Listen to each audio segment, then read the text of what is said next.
दोस्तों नमस्कार। 12वीं क्लास का रिजल्ट जो है आ चुका है और अब नई तैयारी क्या है।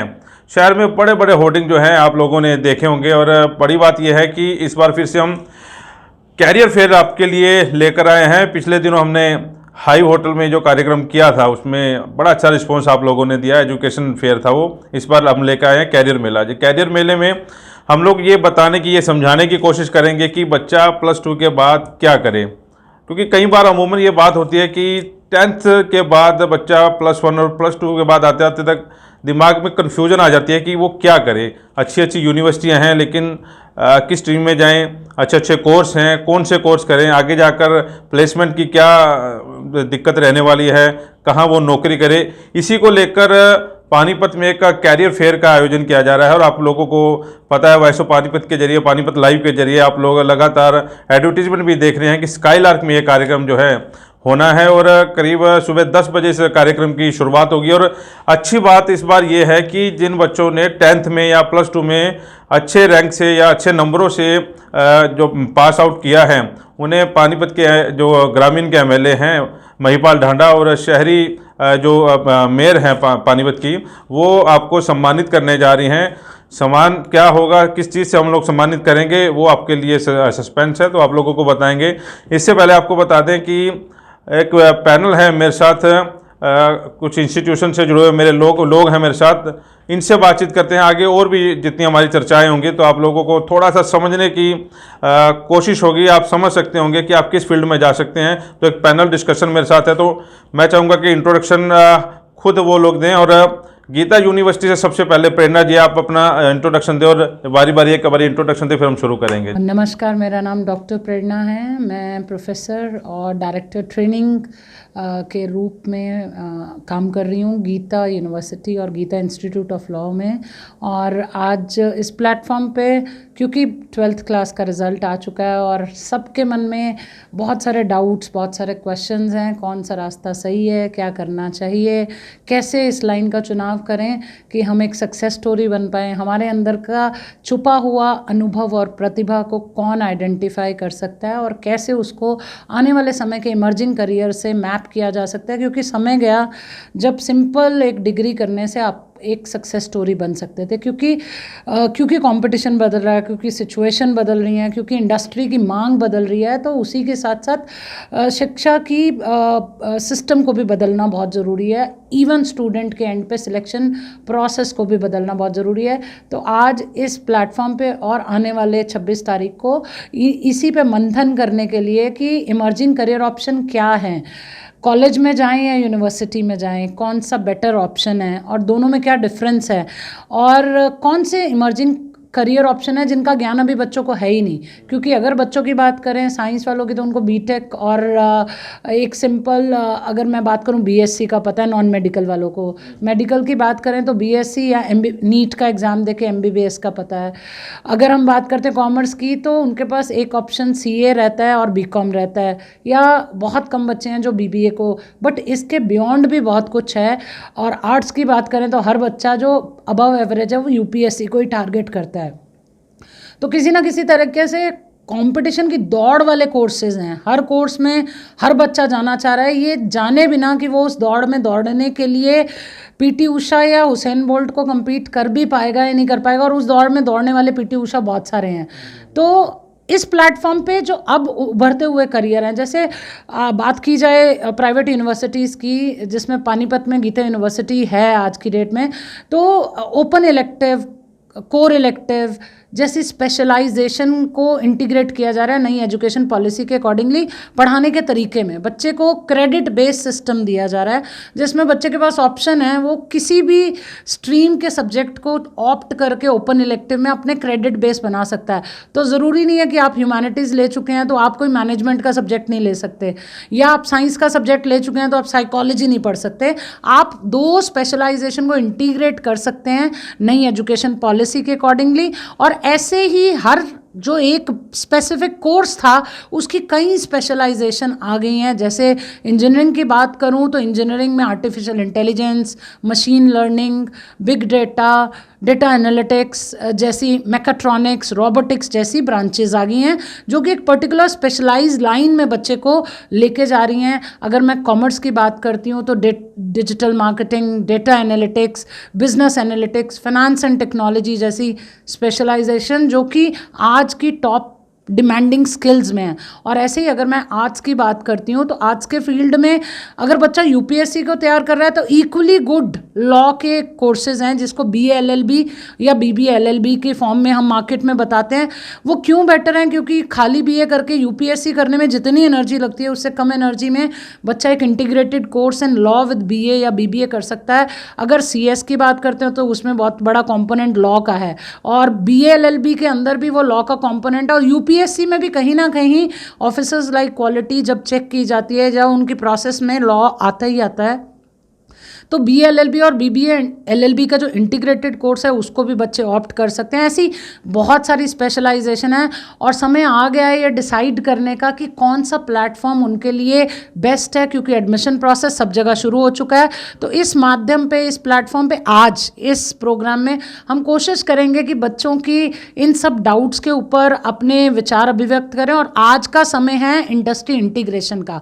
खाली पढ़ाई करा के, नॉलेज दे के, डिग्री लेने से करियर नहीं बनने वाले। तो कहीं ना कहीं जब तक जिनके पास बच्चों को जॉब करनी है उनको हम डे वन से अपनी करिकुलम डिज़ाइन का पार्ट नहीं बनाएंगे तो मुझे लगता है कि कहीं ना कहीं हम फिर वही अनएम्प्लॉयमेंट की प्रॉब्लम को और बढ़ावा देते जाएंगे, जिसमें जो पढ़ाया जा रहा है वो इंडस्ट्री को चाहिए नहीं और जो बच्चा इंडस्ट्री को चाहिए वो पढ़ाया नहीं जा रहा और मिसमैच हो जाता है।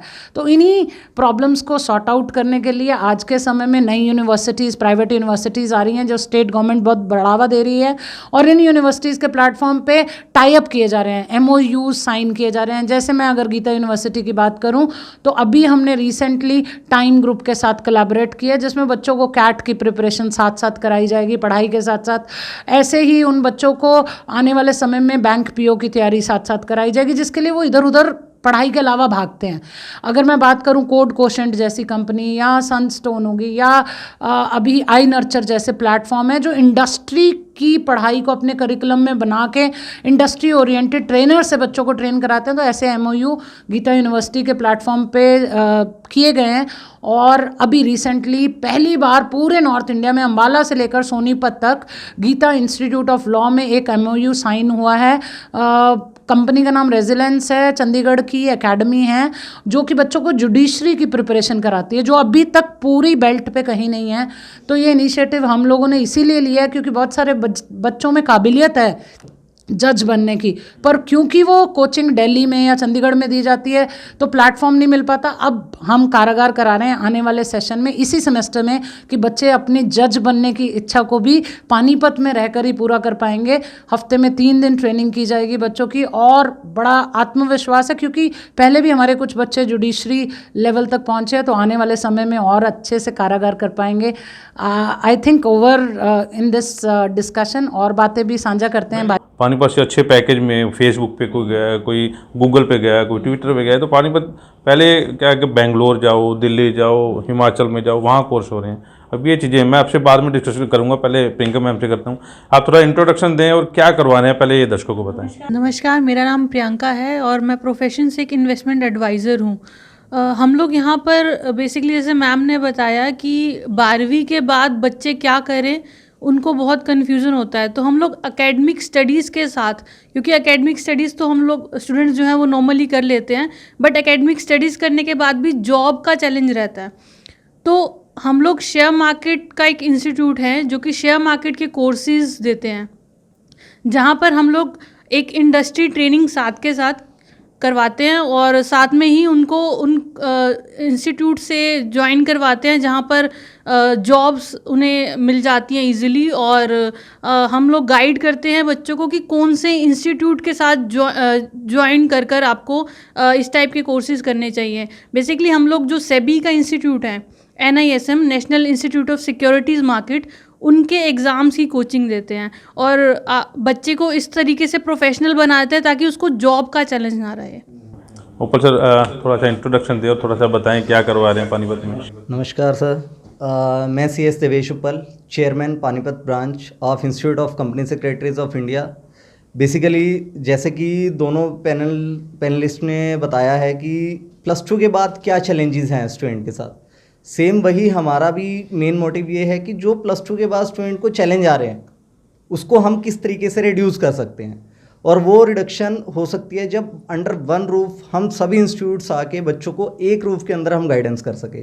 और इसके लिए मैं पानीपत के मीडिया चैनल्स का सबसे बड़ा आभार व्यक्त करता हूँ कि उन्होंने एक रूफ के अंडर एक ये करियर मेला अरेंज किया है जिसमें हम सभी पार्टिसिपेट कर रहे हैं।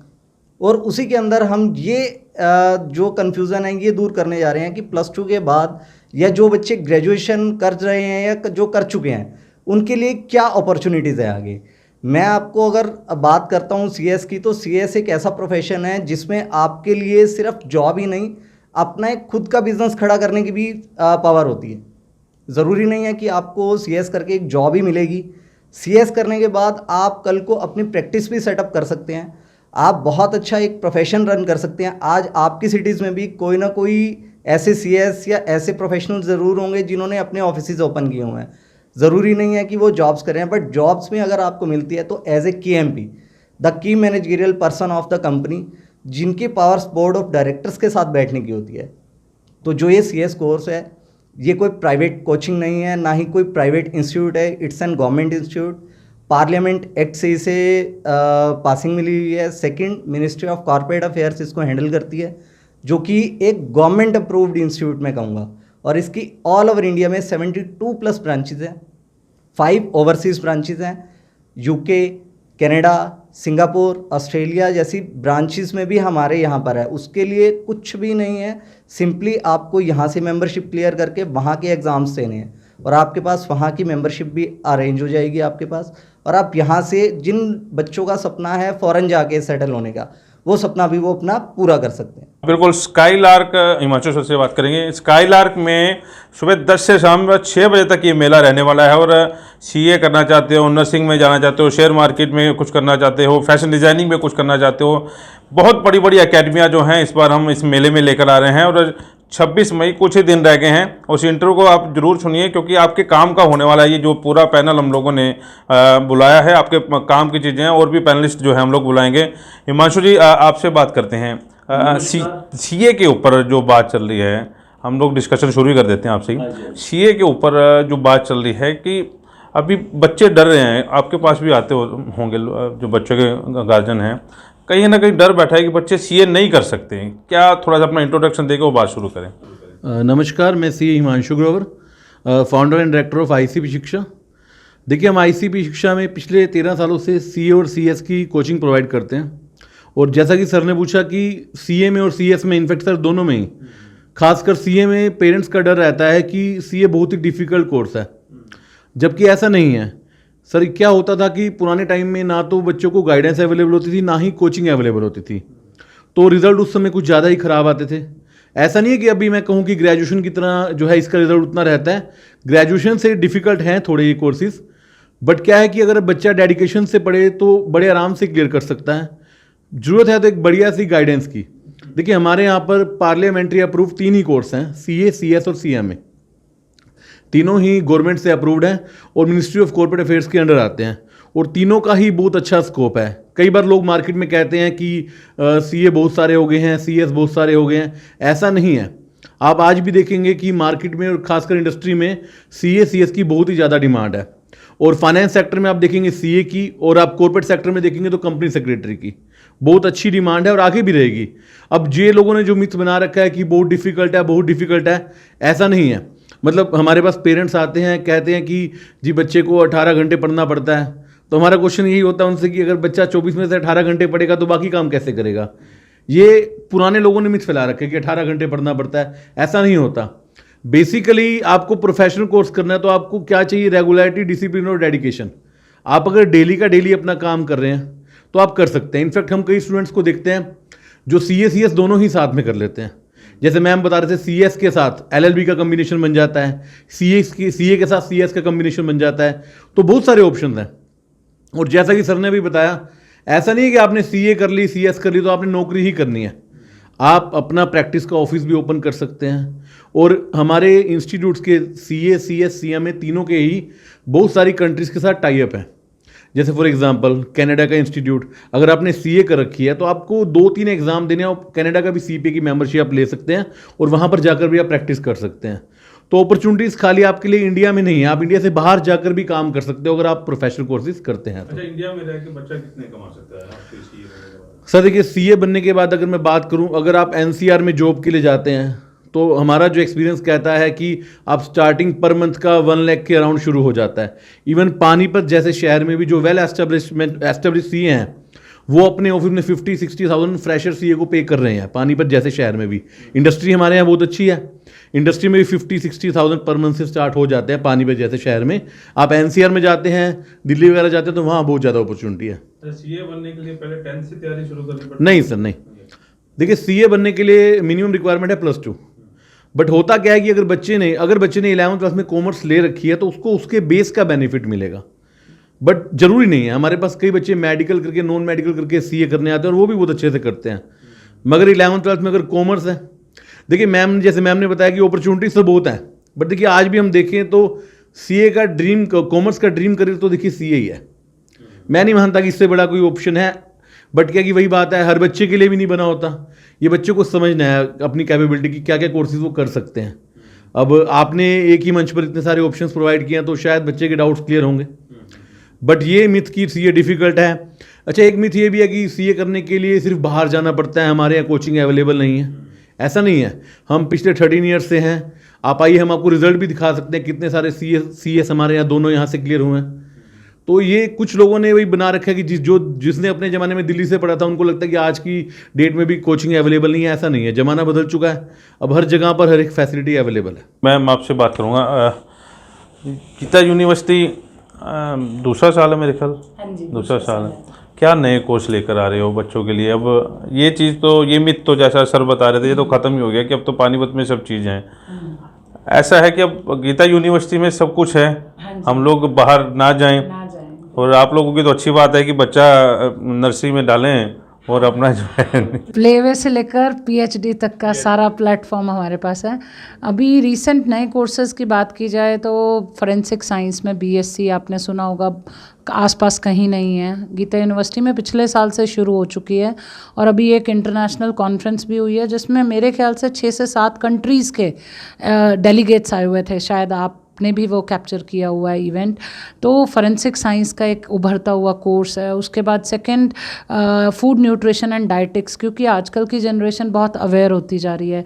जितना सक्सेस का रोल है उतना हेल्थ का भी रोल है, और हेल्थ और सक्सेस हाथ में हाथ लेके ही चलते होते हैं। तो फूड न्यूट्रिशन एंड डाइटिक्स के आने वाले समय में और अभी भी बहुत डिमांड है, तो BSc in food nutrition and dietetics होगी। फिर हमारी जो हरियाणा है वो एग्रीकल्चर बेस है। 75% से ज़्यादा अगर हमारी कंट्रीब्यूशन ऑफ जीडीपी वो हमारी एग्रीकल्चर से है। और कहीं ना कहीं इस पूरे शिक्षा पद्धति से कहीं ना कहीं हम एग्रीकल्चर को भूलते ही जा रहे थे। आसपास किसी कॉलेज में कहीं पर भी एग्रीकल्चर की, बच्चे को अगर एग्रीकल्चर में जाना है तो सीधा हिसार और या एक आदि और जगह हरियाणा में। तो बीएससी इन एग्रीकल्चर का एक कोर्स है जो हमारे यहाँ हमने इनिशिएट किया पिछले साल से, और बहुत अच्छे से वो बच्चे उसको टेकअप कर रहे हैं और बहुत बढ़िया आउटकम आ रहे हैं। उसकी भी अभी रिसेंटली एक वर्कशॉप हुई है। फार्मेसी के फील्ड में भी डिप्लोमा और डिग्री कोर्सेज हैं हमारे पास। उसके बाद बात करें तो अभी रिसेंटली हॉस्पिटैलिटी का हमने जैसे स्टीवर्ड, फ्लाइट स्टीवर्ड और एयर हॉस्टेस वाली लाइन है, उससे मिलते जुलते भी कई कोर्सेज हमने अपनी गीता यूनिवर्सिटी में अभी शुरू किए हैं। आगे बढ़ते हुए टेक्नोलॉजी की बात करूँ तो BCA industry integrated with code quotient और आई नर्चर जैसी कंपनियों के साथ हमने शुरू किया है। बहुत ही सक्सेसफुल रिजल्ट निकल के आ रहा है, जिसमें 6 महीने के बाद ही बच्चों की इंटर्नशिप भी लग रही हैं। ऐसे ही अगर मैं लॉ के फील्ड की बात करूं तो लॉ के फील्ड में अगर हम डिस्कस करते हैं तो नॉलेज के साथ साथ कोई भी law, even national law university भी इंटर्नशिप फेयर नहीं करा रही हैं। अभी सैटरडे को ही हमारे यहाँ इंटर्नशिप फेयर हुआ है जिसमें 20 कंपनियाँ, कंट्री की बेस्ट लॉ फर्म, जिनमें से नाम लेना हो तो शरदुल, अमरचंद और मंगलदास, खैतान और कई बड़े बड़े ब्रांड्स और बड़ी बड़ी लॉ फर्म्स हमारे यहाँ आई। और अभी 3 ही दिन हुए हैं और सभी कंपनियों के रिज़ल्ट आ चुके हैं ऑलमोस्ट। तो 56-57 बच्चों की लिस्ट तो अभी हमारे पास आ चुकी है, अभी कुछ कंपनियों का रिजल्ट आना है। तो कोई इवन नेशनल लॉ यूनिवर्सिटी भी इंटर्नशिप फेयर आज की डेट में अभी तक नहीं करा रही, जो कि लाखों में फ़ीस ले रहे हैं। तो लॉ के फील्ड में जो इंटीग्रेशन करके हम लॉ का with skill based certification courses कर रहे हैं, वो एक यूनिक ऑफरिंग है यहाँ के बच्चों के लिए। 5 साल में 2 एस्पेक्ट को बच्चा कर पा रहा है, बीबीए के साथ एलएलबी कर पा रहा है, और या बीए के साथ एलएलबी कर पा रहा है, जुडिशरी की तैयारी साथ में कर पा रहा है, मूट कोर्ट का रियल लाइफ एक्सपीरियंस ले पा रहा है, और आगे बढ़ते बढ़ते बहुत सारे सर्टिफिकेशन कोर्सेज भी कर रहा है। तो समय आज यही है, एक लाइन पे एक बात करते हुए आप मल्टी फेसेट कंट्रीब्यूशन सोसाइटी को नहीं दे सकते। और आज तो समय आ गया मल्टीटास्किंग का। जो इंसान मल्टी टास्कर होगा वही सक्सेस स्टोरी बनेगा, नहीं तो सर्वाइवल ऑफ द फिटेस्ट है। जो जितना नया क्रिएटिव आउटकम लेके आएगा वो उतना आगे बढ़ेगा, और जो अपने आप को बदलाव नहीं करेगा, जो चेंज नहीं करेगा, वो वहीं रह जाएगा। इसीलिए सरकार भी आज की डेट में चाह रही है कि ज़्यादा से ज़्यादा ऑटोनोमस इंस्टीट्यूशन बने, ज़्यादा से ज़्यादा प्राइवेट यूनिवर्सिटीज़ क्रिएट हों, क्योंकि सरकार का भी जो टारगेट है वो एम्प्लॉयमेंट को बढ़ाना है। और एम्प्लॉयमेंट को बढ़ाने के लिए रिसर्च प्रूव कर चुकी है कि अगर हम पुरानी शिक्षा पद्धति के अकॉर्डिंगली सिर्फ नॉलेज ही बांटते जाएंगे बच्चों को, तो सक्सेस स्टोरीज नहीं मिलेंगी।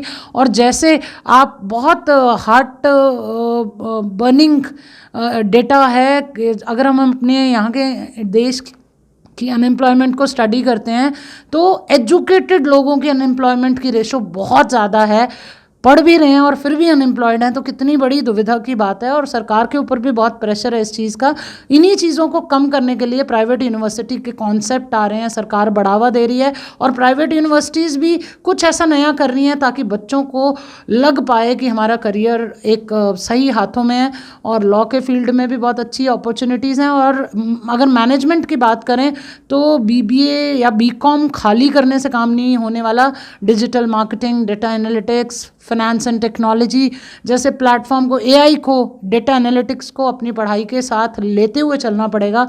और मुझे लगता है जो भी इन चीज़ों को इम्प्लीमेंट करेगा, ये टॉप 10 स्किल्स हैं जो पूरे वर्ल्ड में डिमांड की जा रही हैं। जो इंस्टीट्यूशन इनको फुलफ़िल कर पाएंगे वो आगे बढ़ जाएंगे, नहीं तो बहुत बड़ा क्वेश्चन मार्क है। और उस क्वेश्चन मार्क को हमें ही सॉल्व करना है सबको मिलकर। जैसा वही कह रहे +2 के बाद ये चीज़ें, ये CS क्या है और फ्यूचर क्या है, क्योंकि बच्चे, वही बात है कि हम कन्फ्यूजन को दूर करने के लिए मेला लगा रहे हैं, और जो बच्चे घर बैठे देख रहे हैं उनको थोड़ा सा बताएं इस बारे में। CA और CS में क्या डिफरेंस है? CA और CS में सर कोई ज़्यादा डिफरेंस नहीं है। अगर CA और CS की हम बात करते हैं, ऑल टुगेदर बिल्कुल सेम कोर्सेज हैं, सिलेबस भी बिल्कुल सेम है, सब्जेक्ट्स भी बिल्कुल सेम है एक्सेप्ट 1 और 2 सब्जेक्ट्स। कोर्स ड्यूरेशन भी सेम है, पासिंग मार्क्स भी सेम है। अकॉर्डिंगली जैसे सर ने पहले बताया कि CS जो देखते हैं वो कॉर्पोरेट सेक्टर देखते हैं, लिटिगेशन सेक्टर देखते हैं। CA जो है वो मोस्ट प्रोबेबली आपका देखते हैं फाइनेंस सेक्टर, आपका taxation section. That is the basic difference, और कोई डिफरेंस नहीं है। सिर्फ नाम मिनिस्ट्री ने आपको अलग अलग दे दिए हैं। CA, CS and CM working same है। और आज का सिनेरियो वो पुराने वाला नहीं है कि CS ने सिर्फ सेक्रेटेरियल मैटर देखने हैं, उन्होंने सिर्फ कंपनीज के मैटर देखने हैं। आज के टाइम में CS वो भी हैं जो GST के मैटर सबसे ज़्यादा देख रहे हैं। आज के टाइम में CS वो भी हैं जो कोर्ट्स के मैटर सबसे ज़्यादा देख रहे हैं। जैसे कि मैम ने अभी पीछे बताया कि हमने काफ़ी यूनिवर्सिटीज़ के साथ और कुछ ऐसे MOUs साइन किए हैं जो स्टूडेंट को आगे कर रहे हैं।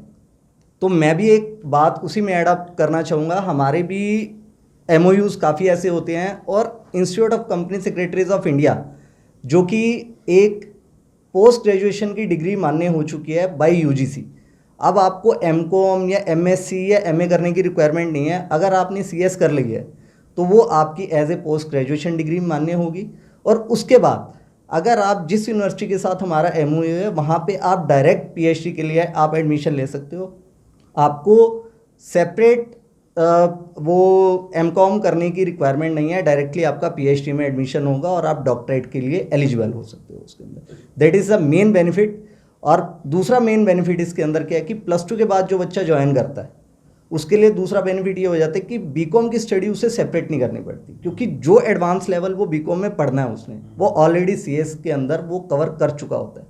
और दूसरा एक इंडस्ट्रियल ट्रेनिंग होती है। जैसे कि अभी मैम ने पीछे बताया कि बच्चा थ्योरेटिकल तो पढ़ रहा है बट वो पढ़ने के बाद भी बेरोजगार है, उसका रीज़न ये हो रहा है कि बच्चे को सीखने को कुछ नहीं मिल रहा, वो सिर्फ थ्योरेटिकल पढ़ पढ़ के ठीक है, बट आज की डिमांड ये है कि प्रैक्टिकल आपको क्या आता है।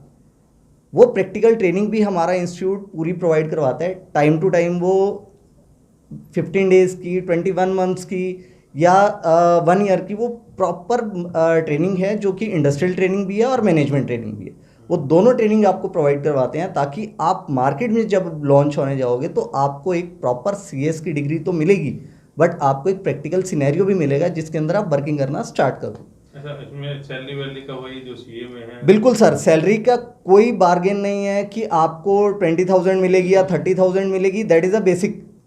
बस उसके बाद आपकी स्किल्स और आपकी नॉलेज। सर आज का टाइम वो भी है, अगर मैं आपको बात करूं कि 20 lakhs भी लोग ले रहे हैं सैलरी, तो ये सब अपनी नॉलेज के ऊपर है। और जहाँ तक टफ कोर्सेज का क्वेश्चन है, तो देखो अगर सर कुछ गवर्नमेंट ने इंस्टीट्यूट को लॉन्च किया है तो कुछ सोच समझ के किया है। अगर आज वो भी रिजल्ट्स 90% दे देंगी और 100% दे देगी तो बेस्ट स्टूडेंट कभी बाहर निकल के नहीं आएंगे। और आज अगर CA का नाम हम अपनी सिटी में भी लेते हैं तो हम कहते हैं वो CA बहुत पुराना था या वो बहुत CA बहुत अच्छे, क्योंकि वो बेस्ट निकल गए।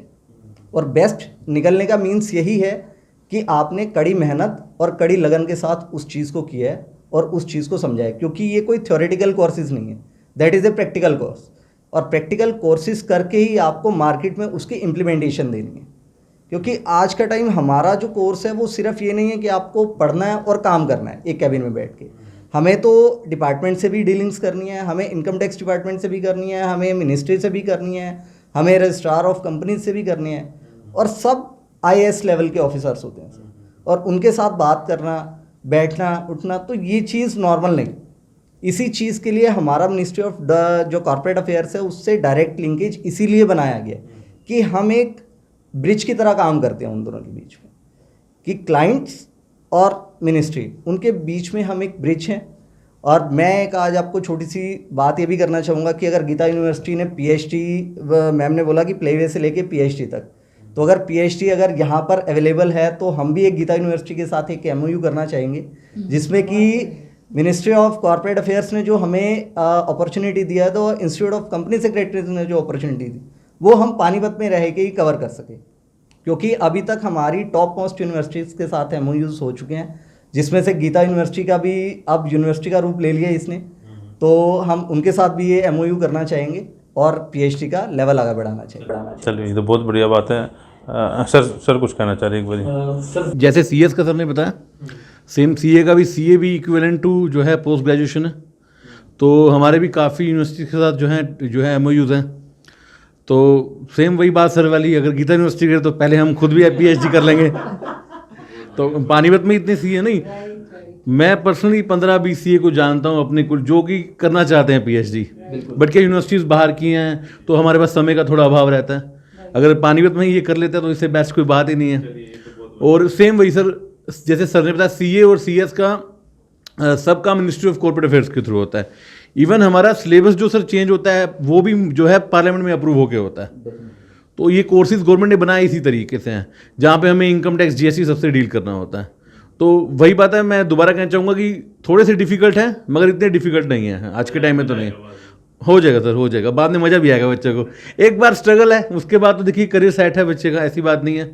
आज देखिए बच्चों को ने एक चीज़ देखो, बच्चे शायद एडमिट नहीं करते आजकल के, जो एजुकेशन है पहले से हमेशा ईजी होती जा रही है। जब मैम ने, क्योंकि मैम हमसे बड़े तो इनकी ज़्यादा डिफिकल्ट थी, हमारी उससे कम डिफिकल्ट थी। आजकल तो मतलब स्कूल में बच्चा 99% ले आता है। अभी परसों की बात है, रिजल्ट आया जब CBSE का 3-4 दिन पहले, तो हमारी एक स्टूडेंट है, वो कह रही सर मुझे रिवॉल्यूशन का फॉर्म भरना है। मैंने कहा क्यों, करी कम नंबर है। मैं कितने हैं, करी 98.4 आए हैं। तो मतलब बच्चे का लेवल एक्सपेक्टेशन बहुत ज़्यादा हो चुका है, कंपटीशन बहुत ज़्यादा हो चुका है। लेकिन सर पढ़ाई कहीं ना कहीं समय के हिसाब से ईजी हुई और चेंज हुई है।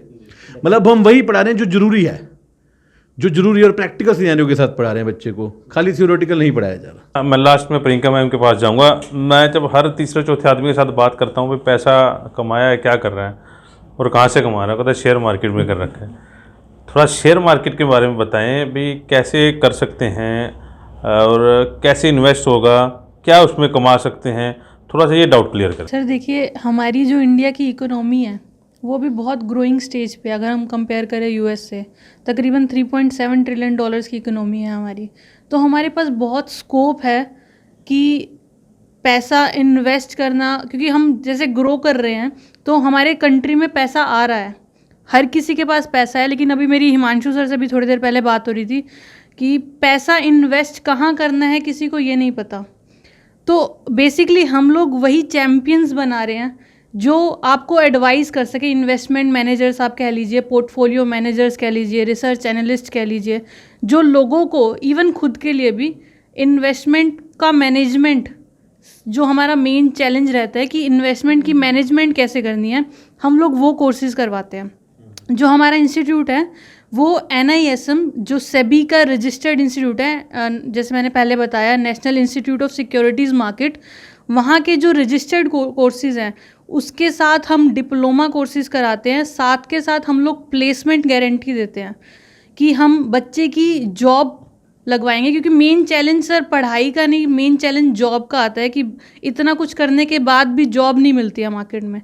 तो हम लोग 100% जॉब प्लेसमेंट गारंटी देते हैं कि आपने ये कोर्स किया जिसमें आपको रिसर्च कैसे करनी है, ऑप्शन स्ट्रेटजीज़ क्या होती हैं, लोगों को इन चीज़ों के बारे में, शेयर मार्केट पता है शेयर मार्केट क्या है, बेसिकली तो लोगों को कहीं को ये भी नहीं पता कि शेयर मार्केट क्या है, सिर्फ जुए के नाम से या ऐसा सब जाना जाता है। तो शेयर मार्केट एक बहुत वाइडर फील्ड है, इसमें आप इन्वेस्टमेंट कर रहे हो, पैसा जो है हम लोग बहुत मेहनत से कमाते हैं, जो इन्वेस्टमेंट हम कर रहे हैं उसको मैनेज कैसे करना है, तो हमारे इंस्टीट्यूट के द्वारा आपको मैनेजमेंट सिखाई जाएगी, आपको प्रॉपर रिसर्च कैसे करना है और उसके बाद स्ट्रैटेजीज़ क्या अप्लाई करनी है शेयर मार्केट में, क्योंकि बहुत सारी ऐसी स्ट्रैटेजीज़ होती हैं जिनमें जो आप अप्लाई करके आपको रिस्क फ्री पैसा कमाने की अपॉर्चुनिटी होती है।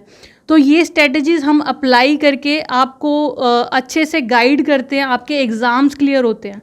हमारा जो कोर्स है advance diploma in financial market, उसमें हम लोग क्या करवाते हैं, हम लोग इक्विटी डेरिवेटिव, जो ऑप्शन स्ट्रैटेजीज़ होती हैं, ऑप्शन स्ट्रैटेजीज़ की लाइव ट्रेनिंग, प्रैक्टिकल ट्रेनिंग आपको देते हैं।